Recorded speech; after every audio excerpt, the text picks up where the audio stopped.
মনে পড়ে ৭১ সালে বাংলাদেশের সেই স্বাধীনতার যুদ্ধের সময় সেই গান, রক্তে রাঙা আমার এই বাংলাদেশ, আমার এই স্বাধীন বাংলাদেশ, শত শহীদের রক্তে লাগানো আমার এই বাংলাদেশ, স্বাধীন বাংলাদেশ। আর আজকে 2024 বাংলাদেশ, সেই স্বাধীন বাংলাদেশ, রক্তে রাঙা বাংলাদেশ আর এক রক্তের হোলি খেলায় মেতেছে। সেই রক্তের হোলি খেলাটা কি না, যারা সেই মুক্তিযুদ্ধে দেশের জন্য প্রাণ দিয়েছিল তাদের সন্তানদের জন্য বা তাদের পরিবারের জন্য তারা যে সাফার করেছিল, সেইখানে তাদের সরকারি চাকরির কোটায় যে আছে, সরকারি চাকরিতে সেই মুক্তিযোদ্ধাদের পরবর্তী জেনারেশনের যে একটা কোটা আছে, সেই কোটাকে তুলে দিতে হবে। সেই কোটাকে তুলে দিতে হবে। এই কোটা থাকবে না। কি হবে? যারা সেই সময় রাজাকারের বাহিনীর সন্তান ছিল, আজকে যারা ঢাকা ইউনিভার্সিটিতে লেখাপড়া করছে, তাদের সন্তানদেরও, যারা স্বাধীনতা আন্দোলনের বিরোধিতা করেছিল, হাজার হাজার লক্ষ লক্ষ হিন্দুদের খুন করেছিল, মুসলমানদেরও খুন করেছিল মুজিবুর রহমানের সহযোগীতে, তাদেরকে জায়গা করে দিতে হবে। এই হচ্ছে ৭১ সালের পরে আজকে 2024 বাংলাদেশ। কেন এই বাংলাদেশের এই অবস্থা হয়েছে? আজকে আমরা জানি মুজিবুর রহমানের হত্যার পর থেকে যে সরকারগুলো এসেছিল, সেই সরকারগুলো একের পর এক তারা যে ধর্মনিরপেক্ষতা বিরোধী বাংলাদেশ যে ছিল, বলা হতো, পুরোপুরি ছিল না, কিছুটা ছিল, তার বিরোধিতা করে করে বাংলাদেশকে একটা ইসলামিক রাষ্ট্র তৈরি করে। এবং সেখানে দিনের পর দিন একটাই তাদের কাজ ছিল, হিন্দুদের প্রতি ঘৃণা ছড়ানো। কেন হিন্দুদের প্রতি ঘৃণা ছড়ানো? না, হিন্দুরা হচ্ছে মালাউন, হিন্দুরা হচ্ছে মুশরিক। মূল জায়গাটা হচ্ছে হিন্দুরা হলো মুশরিক, মূর্তি পুজো করে। মোহাম্মদ মূর্তি পূজার বিরোধী ছিলেন। মূর্তি পুজোকে আরব থেকে দূর করেই উনি তিনি ইসলামের প্রতিষ্ঠা করেছিলেন। কাজেই যারা মূর্তি পুজো করে তাদেরকে কোনো পুণ্যস্থানে, কোনো পাকিস্তানে, পাকিস্তান মানে ওই পাকিস্তান না, পুণ্যস্থান, সেই পুণ্যস্থানে তাদের থাকার জায়গা হতে পারে না। কাজেই ছলে, যে কোনো রকম ছলে বলে কৌশলে তারা ওখান থেকে হিন্দুদেরকে তারা বিতাড়িত করে চলেছে। দেখবেন প্রত্যেকটা 10 বছর অন্তর, প্রত্যেক 10 বছর অন্তর বাংলাদেশে কোনো না কোনো ইস্যুতে মূল লড়াইটা কোথায় হয়? হিন্দু খেদাও। আজ হাসিনা তো কম দিন এখানে ক্ষমতায় আসেনি। আজকে হাসিনা দিনের পর দিন এদের সঙ্গে আপোষ করে গেছে। আজ তারই ফল হচ্ছে আজকের এই তার সরকারের পতনের মুখে এসে দাঁড়িয়েছে। দিনের পর দিন হিন্দুদের ওপরে যখন বাংলাদেশের বিভিন্ন অজুহাতে অত্যাচার হয়েছে, বিতাড়ন হয়েছে, সম্পত্তি গ্রাস হয়েছে, মেয়েদের লুট হয়েছে, এই হাসিনা সরকার চুপ করে থেকেছে, আপোষ করেছে। আজ পর্যন্ত একজনেরও পানিশমেন্ট হয়নি। অনেক দালাল ঘাতককে তিনি ফাঁসি দিয়েছেন, কিন্তু হিন্দুদের ওপরে যে নৃশংস অত্যাচার, তার বিরুদ্ধে তিনি কাউকে আজ পর্যন্ত ফাঁসি কেন, সারা জীবন যাবজ্জীবন কারাদণ্ড দিয়েছেন পর্যন্ত কিনা সন্দেহ। এইভাবে আপোষ করতে করতে করতে করতে আজকে এই সাপ তার দিকে ফোনা তুলেছে। এখন তিনি বাপরে বাপ করছেন। কেউটে সাপের কামড় এখন তার গায়ে পড়েছে যেহেতু, তাই তিনি বাপরে বাপ করছেন। এটা তো হওয়ারও ছিল। এবং এই বাংলার বুকে, এই পশ্চিম বুকেও একই জিনিস হবে। আজকে সিপিএমের 34 বছরে তারা আপোষ করেছে, লাঠি খেয়ে তারা বিতাড়িত হয়েছে। যাদের যে সাপকে তারা পুষেছিল, সেই সাপ তাদের বিতাড়িত করেছে। আর এই সাপেদের বিরুদ্ধে মমতা ব্যানার্জি পার্লামেন্টে কাগজ ছুঁড়েছিল, বাংলাদেশ থেকে অনুপ্রবেশ হচ্ছে। এরা এসে ভোটার হচ্ছে, আমাদের ডেমোগ্রাফি চেঞ্জ হচ্ছে, আমাদের দেশের ভোটের চরিত্র নষ্ট হয়ে যাচ্ছে। পার্লামেন্টে কাগজ ছুঁড়েছিল, সেই বিখ্যাত সেই কাগজ ছোড়ার ছবি আজও আছে, সোমনাথ চ্যাটার্জি তখন। আজ এই বাংলার বুকেও সেই মমতা ব্যানার্জি শুধুমাত্র ক্ষমতা দখল করে রাখার জন্য আজকে চূড়ান্ত আপোষ করে চলেছে। আপনিও জেনে রাখুন, আপনারও কিন্তু ওই বাংলাদেশে যে জিনিস ঘটছে, এই বাংলার বুকেও কিন্তু অচিরেও এই জিনিস ঘটবে। বাংলাদেশে যদি এটা সাকসেসফুল হয়, অচিরেই আমাদের পশ্চিমবঙ্গের বুকেও কিন্তু এই ঘটনা ঘটবে। আপনি ক্ষমতা ধরে রাখতে পারবেন না। আপনি ভাবছেন আমি দুধে ভাতে থাকবো, আমার ভাইপো দুধে ভাতে থাকবে, আমার পরিবার, আমার ভাই, আমার ভাই বউরা, তাদের সন্তান সন্ততিরা সবাই দুধে ভাতে থাকবো। আমরা ছোটবেলায় আমরা প্রচুর সংগ্রাম করেছি, এখন আমরা দুধে ভাতে আছি, এই দুধে ভাতে আমরা থাকবো। আর বাংলার এই হতদরিদ্র মানুষদের কিছু কিছু সুবিধা আমি পাইয়ে দেবো। কেন? এখন বাজেটের লক্ষ লক্ষ কোটি টাকা আগে আসে, বাজেটে বরাদ্দ বাবদ আগে সামান্য টাকা আসতো। এখন নরেন্দ্র মোদীর সরকার হওয়ার পরে 2014 সালের পর থেকে আমরা অর্থনীতিতে আমাদের বিস্ফোরণ হয়ে গেছে এবং আমরা প্রচুর টাকাই রাজ্যগুলোতে আসে। তার থেকে কিছু কিছু টাকা আপনি সাধারণ মানুষকে দিয়ে তাদেরকে ললিপপ দিয়ে রেখেছেন। আর এদের সাথে, এই সাপেদের সাথে আপোষ করে আপনি ক্ষমতা দখল করে রেখেছেন। কিন্তু বেশি দিন থাকবে না। আজকে বাংলাদেশে যে ঘটনা ঘটছে, এর পেছনে কিন্তু যদি কেউ দায়ী হয়, সে হচ্ছে হাসিনা, হাসিনার সরকার এবং হাসিনা নিজে, হাসিনা ওয়াজেদ নিজে দায়ী। তার পরিবারকে দুধে ভাতে রাখার জন্য, তার ক্ষমতা ধরে রাখার জন্য, তার নাম কেনার জন্য সে আজকে এদের সঙ্গে দিনের পর দিন আপোষ করে গেছে। এর পরের যে বিশ্লেষণটা, সেটা জাতির কথার আহ্বায়ক জয়জিৎ করছে। আগে একটা ভিডিও দেখুন, তারপরে বিশ্লেষণে আসছি।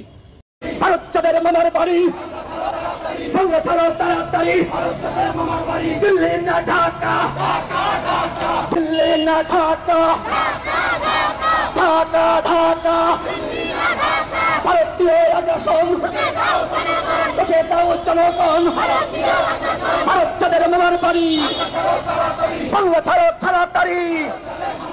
দেখলেন ভিডিওটা?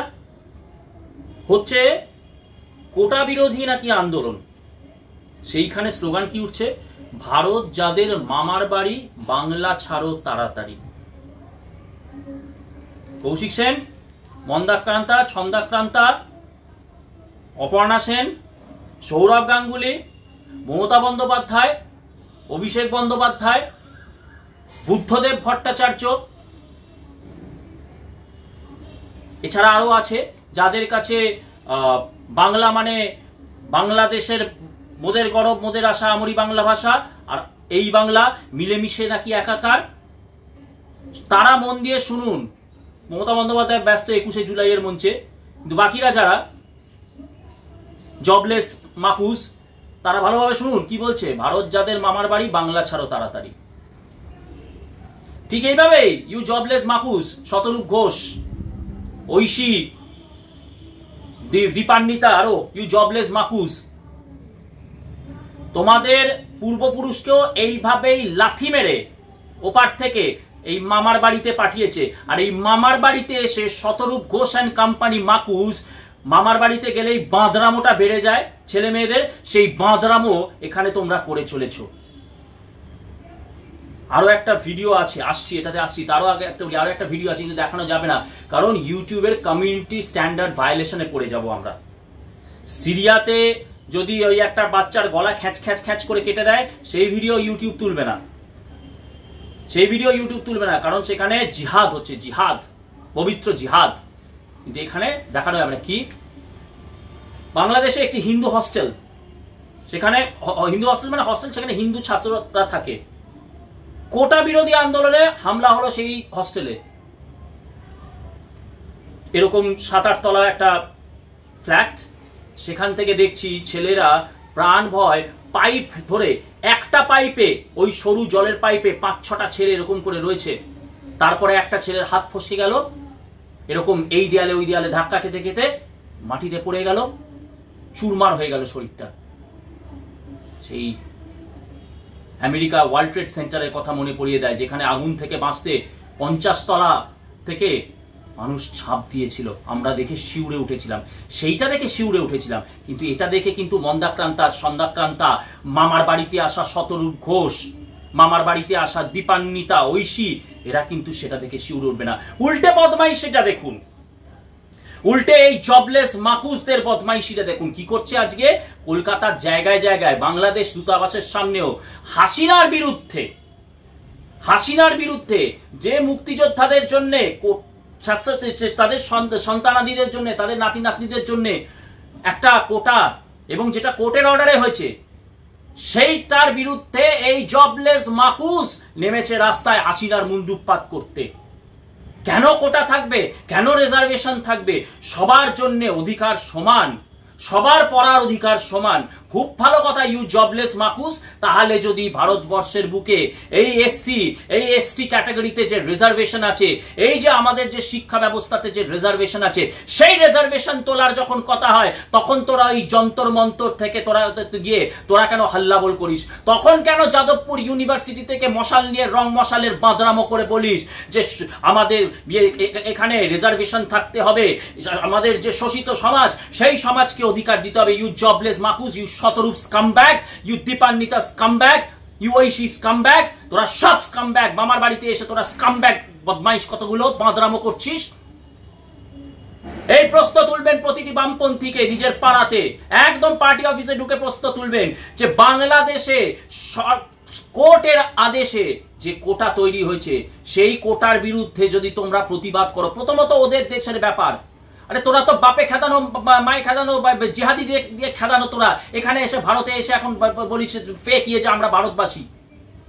তোদের কি দরকার বাংলাদেশ নিয়ে? মানে ওই বাংলাদেশের টানটা কিন্তু তোদের থেকেই গেছে, তোদের ওই বাংলাদেশের টানটা থেকে গেছে, যে টানটা থেকে তোরা এখন হাসিনার মুন্ডুপাত করছিস। তোদের অ্যালিজিয়েন্স হচ্ছে বেগম খালেদা জিয়ার জন্য, তোদের অ্যালিজিয়েন্স হচ্ছে জামাতের জন্য, তোদের অ্যালিজিয়েন্স হচ্ছে আনসারুল্লাহ জঙ্গিদের জন্য। একটা প্রতিবাদও করেছিস রাস্তায় নেমে মাকুস, জবলেস মাকুস, যে ওইখান থেকে যে ছাত্র আন্দোলন হচ্ছে, ঠিক আছে কোটার বিরুদ্ধে, হিন্দুদের উপরে কেন এরকম করে আক্রমণ হচ্ছে? কেন ওই হিন্দু ছাত্রগুলো প্রাণ বাঁচাতে আজকে ওই পাইপ থেকে পড়ে ছিটকে ঘিলু থেতলে গেল? তার বিরুদ্ধে একটা কথাও বলেছিস তোরা? বলবি না। আজকে যদি ওই বললাম কেন্দ্রীয় সরকার প্রশ্ন তুলবে, তাহলে কেন্দ্রীয় সরকার যদি বলে কোনো এসসি এসটি কোটার ইয়েতে শিক্ষা ব্যবস্থায় রিজার্ভেশন থাকবে না, তখন তোরা কেন যন্তর মন্তরে গিয়ে হাউ হাউ করিস? তখন তোরা কেন ইয়ে থেকে যাদবপুর ইউনিভার্সিটি থেকে, প্রেসিডেন্সির ক্যাম্পাস থেকে রং মশাল নিয়ে রং মশালের বাদর নাচ করতে শুরু করে দিস? এই হচ্ছে দ্বিচারিতা। এবং এই দ্বিচারিতার জন্যই যেটা আমাদের আগে জাতিগত সভাপতি জ্যোতির্ময় ভট্টাচার্য বললেন, এই কারণেই এই জিহাদিদের দ্বারা লাথি খাওয়ার পরেও এই বামপন্থীরা কিন্তু কোনোদিন শুধরাবে না। তারা এই যে লাথিটা তাদের কাছে হচ্ছে পরম আদরের আবেগের স্পর্শ। তারা মনে করে না যে নন্দীগ্রামে যে লাথিটা খেয়েছিলাম, ওই নন্দীগ্রাম 2-এ যেখানে মুসলমান সমাজ সংখ্যায় বেশি, তাদের কাছে যে বুদ্ধদেব ভট্টাচার্য লাথি খেয়েছে, বুদ্ধদেব ভট্টাচার্য মনে করে না ওটা লাথি খেয়েছে, ওটা মনে করে ওটা পরম স্নেহের ছোঁয়া ছিল, বুক ভরা ভালোবাসা ছিল, লাথি ভরা ভালোবাসা ছিল। এই বাংলাদেশে প্রতি 10 বছর অন্তর সেই হজরত বালের মন্দিরে কাশ্মীরে হজরত মোহাম্মদের চুল চুরি গিয়েছিল, গুজব রটলো, তার জন্য কোথায় হিন্দু খেলানো আন্দোলন শুরু হয়ে গেল বাংলাদেশে। প্রতি 10 বছর অন্তর কোনো না কোনো ইস্যুতে প্রথমে দেখানো হবে রাজনৈতিক ইস্যু, সামাজিক ইস্যু বলে বাংলাদেশে অশান্তি সৃষ্টি হবে, এবং তারপরে কি সিস্টেম্যাটিক্যালি যত হিন্দু আছে তাদেরকে খেদিয়ে এপারে পাঠিয়ে দাও। এই হচ্ছে আসল সিনারিও, কোনো কোটা বিরোধী আন্দোলন না। গর্ব করে বলছে আমরা কারা রাজাকার। আরে শতরূপ, এই রাজাকারই তো তোর ইয়েকে পূর্বপুরুষকে লাথ মেরে ওখান থেকে তাড়ায়নি। ওরে মন্দাক্রান্তা, ছন্দাক্রান্তা, কৌশিক সেন, এই রাজাকাররাই তোদের বাড়ির থেকে যখন তোদের বাপ মায়েরা, দাদু ঠাকুর দ্বারা পালিয়ে আসছিল, তোদের পিসি, তোদের মাসিদেরকে ওখানে জিম্মি বানিয়ে, ওখানে যৌনদাসী বানিয়ে এক্সচেঞ্জ করে তোদেরকে এখানে ভাওরা করেনি ওই রাজাকাররা। আর সেই রাজাকারদের জন্য রাস্তায় নেমেছে কারা? এই শতরূপরা নেমেছে, এই বিমান বোসরা নেমেছে, এই সূর্যকান্ত মিশ্ররা নেমেছে, এই তাদের চালা চামুন্ডাগুলো নেমেছে। এই রাজাকারদের জন্য। এরাও তো হচ্ছে রাজাকার, এরা হচ্ছে রাজাকারদের এজেন্ট, এই বামপন্থীরা রাজাকারদের এজেন্ট, কিন্তু কিচ্ছু করা যাবে না। অ্যাটলিস্ট পশ্চিমবঙ্গের বুকে কিচ্ছু করা যাবে না। আরে করবেন কি, নরেন্দ্র মোদীর অ্যাডভাইসারি গ্রুপে এইসব রাজাকারদেরা বসে আছে, তো আপনি কোন ছাড়? আর বেশি দীর্ঘায়িত করে লাভ নেই।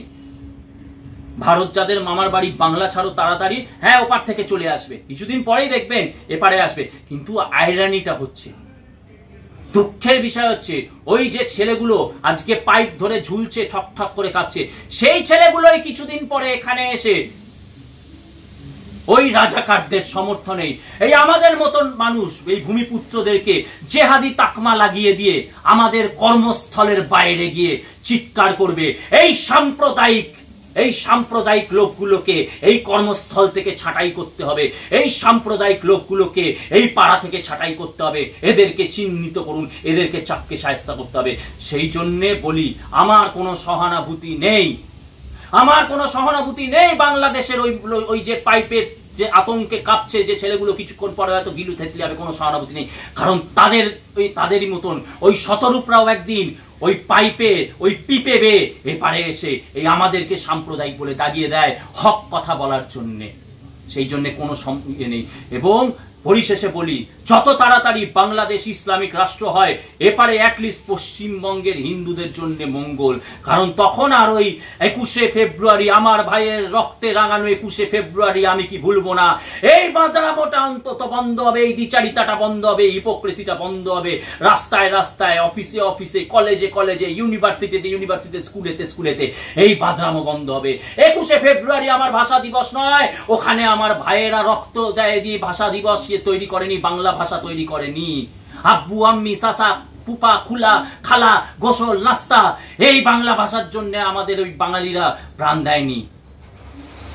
তারা মূর্খের মতন ওই জিহাদিরা ওদেরকে এগিয়ে দিয়েছে, সামনে ঢাল হিসেবে ব্যবহার করে মূর্খের মতন প্রাণ দিয়েছে। আর তাদেরই একটা শ্রেণী আজকে এখানে এসে ওই যে বললাম, হাসিনার বিরুদ্ধে নয়, হিন্দু খেদাও আন্দোলনের পক্ষে রাস্তায় নেমে হাল্লা বল করছে।